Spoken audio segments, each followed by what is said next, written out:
Hello दोस्तों, हमारे channel young India में आप सभी का बहुत बहुत स्वागत है। दोस्तों, आज people's president, Bharat Ratna, missile man, एक बेहतरीन लेखक और एक बेहतरीन इंसान और हम सब युवाओं के प्रेरणा स्रोत, role model, icon Abdul Kalam जी की पुण्यतिथि है।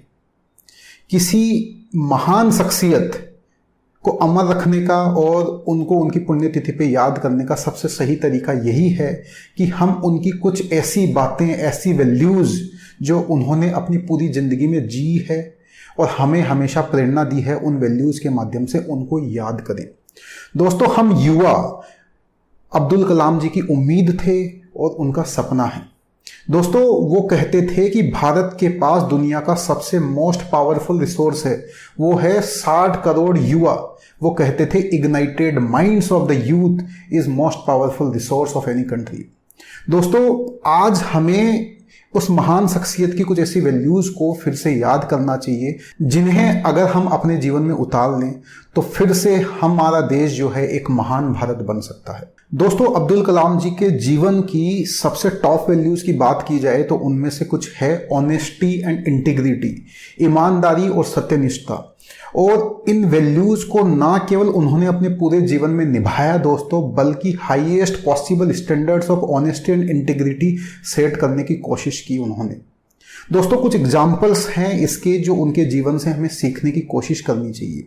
दोस्तों, अब्दुल कलाम अपने जीवन में प्रोफेशनल और पब्लिक दोनों लाइफ के उच्चतम पदों पर रहे, लेकिन कभी भी उन्होंने अपने परिवार के सदस्यों को अनड्यू एडवांटेज, गलत फायदा अपने पद से दिलाने की कोशिश नहीं की। दोस्तों, ऐसा कहा जाता है कि जब वो प्रेसिडेंट बने तो प्रेसिडेंट भवन में 2 सूटकेस के साथ एंटर हुए थे और जब उनका कार्यकाल खत्म हुआ तो वापस उन्हीं 2 सूटकेस के साथ वो वापस भी वहां से चले गए। राष्ट्रपति जब वो थे तो उनका एक इंसिडेंट है जो हम सबको पता होना चाहिए। एक बार उनके परिवार के लोग हैं, लगभग 50-52 लोग जो है वो उनके परिवार के लोग राष्ट्रपति भवन घूमने आए थे। ठीक है, इससे पहले वो राष्ट्रपति भवन नहीं आए थे और राष्ट्रपति कलाम ने उनके रहने का अच्छा इंतजाम किया, राष्ट्रपति भवन में उनको अच्छा समय दिया।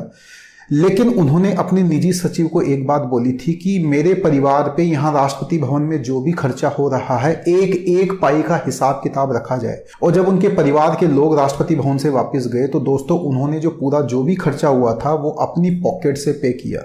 आप देखोगे दोस्तों, हमारे देश के अंदर इतना भ्रष्टाचार है कि अगर कोई एक छोटे से सरपंच के पद पर भी बैठ जाता है, पार्षद के पद पर भी बैठ जाता है, तो वो उससे अपने घर को भरने में लगा रहता है, अपने परिवार वालों को, रिश्तेदारों को गलत फायदा दिलाने की कोशिश करता है। लेकिन अब्दुल कलाम, जब उनका पूरा परिवार वहां घूमने आया तो एक एक पाई जो है उन्होंने चुकाई। तो ये है दोस्तों ऑनेस्टी और इंटीग्रिटी जो हमें सीखनी चाहिए।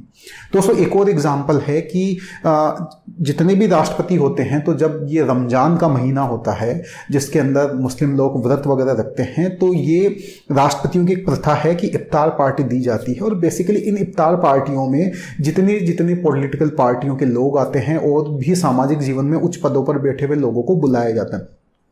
अब्दुल कलाम ने बोला कि इस पर बहुत ज़्यादा खर्च होता है और इसका कोई मतलब नहीं है और इस पैसे को जो ज़रूरतमंद लोग हैं उनके बीच में ही इफ्तार पार्टी करने की बजाय रमजान के समय पे खर्च किया जाए।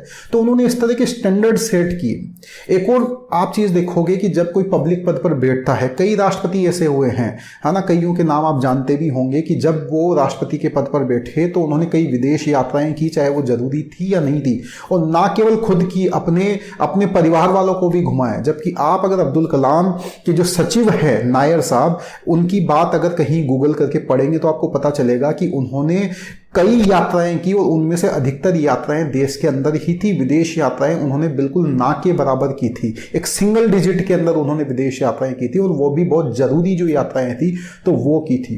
तो दोस्तों, ऐसे थे हमारे अब्दुल कलाम। उनके जीवन से सीखने के लिए बहुत सारी वैल्यूज है, लेकिन ऑनेस्टी और इंटीग्रिटी की जो ये वैल्यू है ये हमें सीखनी चाहिए, क्योंकि वो कहते थे कि यूथ जो है वो भविष्य के लीडर्स हैं और अगर हमारे इस तरह के एथिकल और विजडम वाले अगर लीडर्स होंगे तो देश को, भारत को महान बनने से कोई नहीं रोक सकता।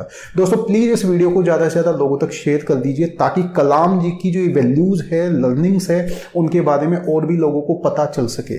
उम्मीद करता हूं ये वीडियो आपको पसंद आया होगा। अगर पसंद आया तो प्लीज इसे लाइक और शेयर कर दीजिए। मिलते हैं अगले वीडियो के साथ, तब तक के लिए जय हिंद, जय भारत।